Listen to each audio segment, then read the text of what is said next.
आज Doubtnut app download करें। Doubtnut पर अपने सभी गणित, रसायन विज्ञान, भौतिक विज्ञान और जीव विज्ञान के डाउट्स का करो सफाया। बस प्रश्न की फोटो खींचो, एक ही प्रश्न को क्रॉप करो और तुरंत वीडियो सोल्यूशन पाओ।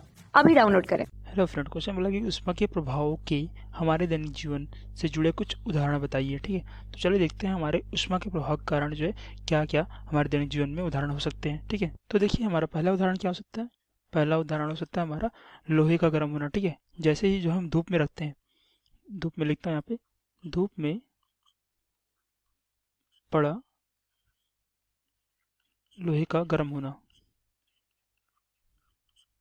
गर्म होना, ये हमारा पहला उदाहरण हो सकता है। तो जैसे हम देखते हैं कि जो खासकर हमारे जो है ग्रीष्म ऋतु के मौसम में क्या होता है कि ये जब हम बाहर में पड़े, धूप में पड़े लोहे को हम छूते हैं तो क्या होता है, वो अपेक्षाकृत ज़्यादा गर्म होता है। क्या होता है उसमें जो है धूप पड़ने से ज़्यादा उसमें ऊष्मा का जो है प्रभाव आता है।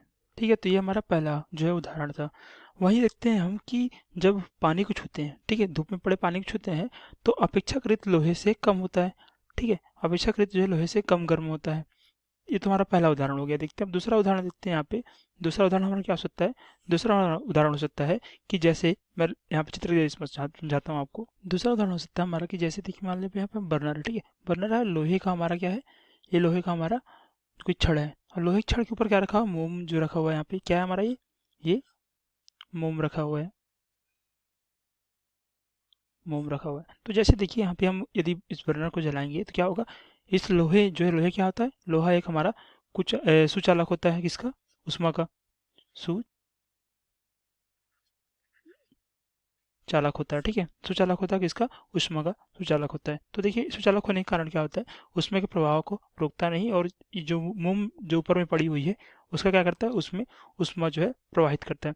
तो उसमें प्रवाह होता है, क्या होता है, उसका जो है अवस्था में जो है परिवर्तन होता है, वो जो है पिघल के नीचे आ जाता है। ये हमारा क्या है, दूसरा उदाहरण किसका, उष्मा के प्रभाव का।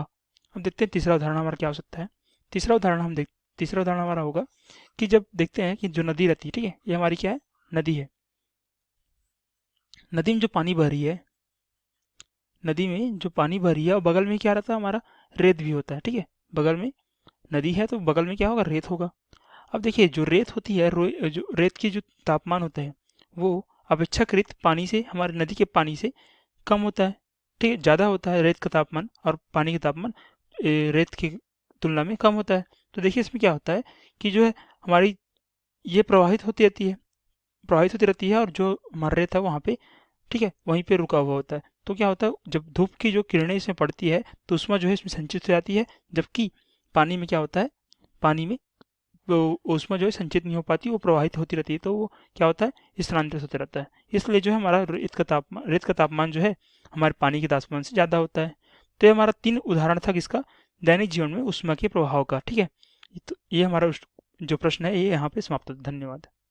कक्षा 6 से 12वीं से लेकर नीट, IIT, JEE वो एडवांस के लेवल तक 1 करोड़ से ज्यादा छात्रों का भरोसा।